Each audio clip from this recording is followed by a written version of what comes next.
Eh bien bonjour à tous, aujourd'hui petite vidéo où je vais faire l'unboxing du DJI Mic. Alors c'est le micro de DJI un peu qui est connecté où il y en a deux. Du coup c'est directement à brancher sur la caméra et c'est vraiment pour moi le meilleur son qu'on peut avoir. Hormis peut-être le micro de podcast, genre tout ce qui est show ou tout ce qui est podcast, mais au final c'est pas du tout la même utilisation. Là à l'heure actuelle je filme avec une GoPro avec le Media Kit. On peut voir que le son il est vraiment dégueu parce que après je parle aussi je parle derrière la caméra et c'est aussi pour ça que j'ai acheté. Pour la brancher directement sur une GoPro ou sur un réflexe pour avoir le meilleur son possible parce qu'au final sur YouTube ce qui est le plus important c'est pas la qualité de l'image, c'est la qualité du son. On peut vraiment rester sur une vidéo qui a une mauvaise qualité d'image avec un bon son, mais par contre l'inverse c'est difficilement faisable. Donc c'est quand même un micro qui est à plus de 300, je crois, il y a 330 €. Du coup c'est un vrai investissement que vous faisiez en achetant ce genre des micros. Mais moi je trouve que pour mon utilisation ça en vaut vraiment la peine. Hop. Il y avait aussi un concurrent de Rode, mais beaucoup moins pratique. Le Rode Mic, c'est le même fonctionnement, à peu près au même prix. On va dire que Rode c'est un peu peut-être une meilleure marque que DJI en termes de micro. Mais au final, c'est quand même, je trouve que c'est quand même beaucoup moins bien parce qu'il n'y a pas la petite pochette pour synchroniser et c'est beaucoup moins bien fait quoi. Alors le petit packaging, bah, c'est quali, toujours Rode, franchement, c'est quand même bien quali. Ça sort comment? Hop. Super, il est rechargé. Super, c'est rechargé, même à l'intérieur. Par contre, je sais pas, normalement il y a des petites filtres anti-pop qu'on met à peu près ici au niveau du micro. Je sais pas s'ils sont fournis, j'imagine que ça doit être là-dedans. Mais en tout cas, ouais, une vraie impression quali. Je pense que je ferai quelque chose pour cacher le logo parce que bon, j'ai pas forcément envie de faire la pub de DJI à chaque fois que je mets le micro. Et vu que moi c'est une utilisation personnelle et aussi professionnelle, du coup, enfin, c'est quand même mieux de cacher le logo. Je sais qu'on peut le mettre comme ça à un t-shirt, mais on peut aussi utiliser l'aimant. Ah, il est vraiment solide l'aimant. On n'a pas peur de perdre le micro. Ah ouais, il est vraiment solide. Oh, je pensais vraiment pas que c'était. Enfin, après ça va. Là en enlevant, j'y arrive, mais on a vraiment pas peur de perdre le micro, je pense, en utilisant l'aimant. Du coup, ouais, ça se synchronise avec la boîte en gros. Hop, je vais retirer tout pour voir. Ah ouais, le récepteur, je le pensais vraiment aussi beaucoup plus gros dans les vidéos. Enfin, au final, sur une GoPro, ça fait vraiment. Enfin, quand je le mets à côté, c'est vraiment pas handicapant du tout. Et du coup, ça, c'est pareil. C'est vraiment stylé, franchement, pour plugger les connecteurs. Pour brancher par exemple une GoPro ou un iPhone, par exemple, je vois qu'il y a un câble Lightning. Oula, ça se plug un peu difficilement, mais. Oula. Pour retirer. Ça va, ça abîme pas la connectique, heureusement, mais ouais, au niveau de la. Pour plugger, je trouve que c'est un peu moins satisfaisant à faire. Et un peu moins. Enfin, on a un peu peur de casser quelque chose, mais. C'est bon, tant que ça marche, c'est principal. Du coup, je brancherai comme ça. Okay. C'est quoi ce truc-là? Bon, je vais ouvrir ça, peut-être qu'il y aura des notices, tout ça. Oula, j'ai mis en chinois le truc.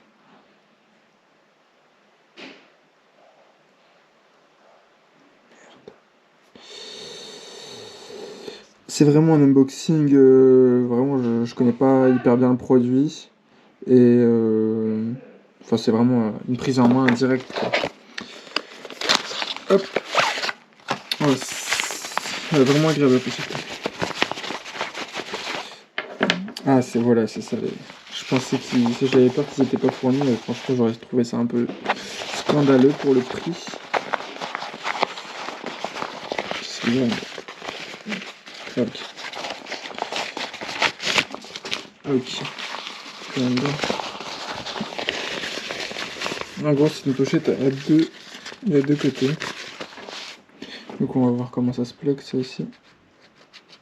Est-ce que c'est rapide et facile ou il faut faire une action spéciale?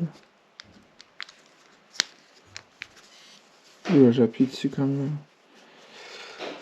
J'appuie dessus en essayant de mettre le filtre. Le filtre anti-pop, non, on appelle pas ça un filtre anti-pop, on appelle ça une bonnette. Ouais, c'est pas le plus intuitif. En fait, les poils, on n'arrive pas vraiment à voir le cache pour vraiment bien mettre.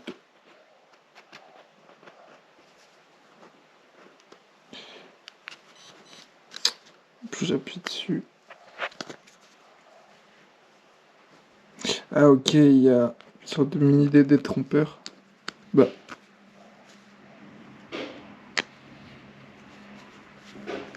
Faut la visser. Ah et en gros il faut la visser, ok. Voilà comment ça rend. On va juste peut-être mettre un truc au niveau du logo, un petit marqueur, enfin soit le marquer, soit mettre un petit scotch ou quoi, ou le mettre vers l'intérieur. Je verrai ce que je fais parce que si c'est des vidéos facecam, bah voilà quoi. Après pour cette chaîne YouTube, c'est vraiment secondaire. Je vais juste le mettre, c'est vraiment pour améliorer la qualité, mais c'est vraiment pas pour ça que je l'ai acheté. C'est plus pour une autre chaîne YouTube et des vidéos professionnelles comme je vous ai dit. Voilà. Là c'est un câble USB USB-C, câble jack.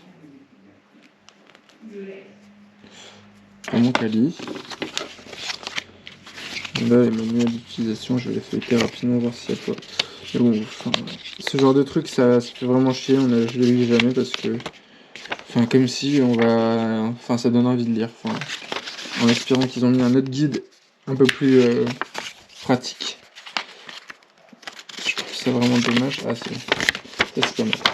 Alors. Ok, il faut aller sur le site internet.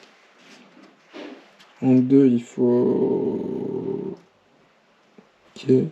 En 3, il montre comment le plugger. En 4, ok, ouais, il faut tourner, c'est bien ce que je me disais. En 4, 5. Voilà, ça rend comme ça. Ouais, c'est bien ça. Je pense que c'est bien ça qu'il faut mettre là-dessus. Ok, ça se met comme ça. Ça vient où du coup?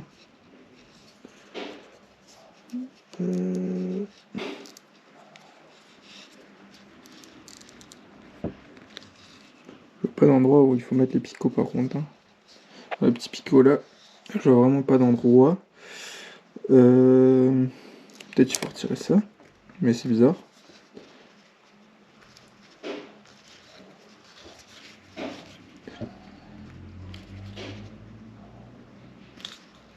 Dans ce sens là, ouais. C'est la table.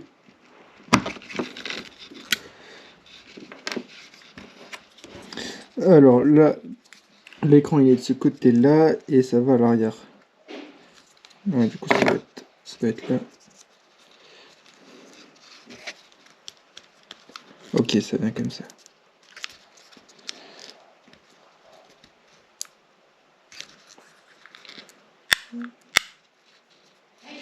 Attendez, je vais prendre en même temps. J'ai une caméra tout de suite juste là. Ah non, c'est pas dans ce sac là, c'est dans ce sac là.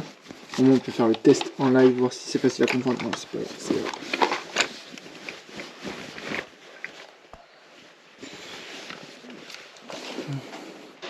On fait le test en live et après je pense que je vais couper la vidéo. Je ferai une autre vidéo parce que j'aime pas pour cette chaîne YouTube, c'est un peu la prise directe où je fais pas forcément de montage. Du coup, je vous ferai une autre vidéo sur le test du du DJI. Pour vous dire, j'ai acheté ce DJI, mais je me connais un peu en micro et j'ai ce micro là qui est un micro de bureau qui est assez calibre, qui coûte 100 € pour le prix. C'est pas mal, vu que je fais pas beaucoup de voix. Et j'ai aussi ce micro qui coûte 50 balles, qui fait vraiment le taf pour des vlogs, pour faire de la prise de vue un peu directement sur l'appareil photo, mais ça n'a rien à voir avec la qualité d'un vrai micro qui est à côté de la prise de son, c'est-à-dire la bouche, pour les 3/4 du temps. Ça n'a vraiment rien à voir comme son. Vraiment, j'ai un mauvais son si c'est pour faire du vlog ou quoi. et où même si on se met un peu loin de la caméra, c'est terminé. Et ça, c'est un bon son, mais à part pour du podcast ou pour des vidéos un peu sur un PC où on peut enregistrer directement, c'est utile. C'est vraiment pas mal, mais moi, c'est pas du tout le type de vidéo que je fais. Du coup, c'est censé faire comme ça.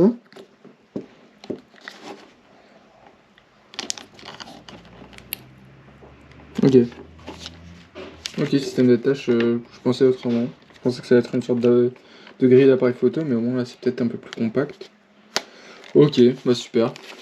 Bon voilà, c'était le petit unboxing du DJI Mic. 330 €, je l'ai acheté. Et franchement, pour l'instant, plutôt bonne impression. Voilà, je vous reprends pour une autre vidéo, juste après celle-ci, où je vais un peu paramétrer comment l'utiliser. Et au moins, je ferai une vidéo de test par rapport à la GoPro. Bon, vous pourrez aller voir la prochaine vidéo que je mettrai. Si vous voulez avoir le résultat et si vous voulez avoir mon ressenti, qu'est-ce que j'ai pensé de l'utilisation, de la première utilisation. Voilà, merci de m'avoir regardé.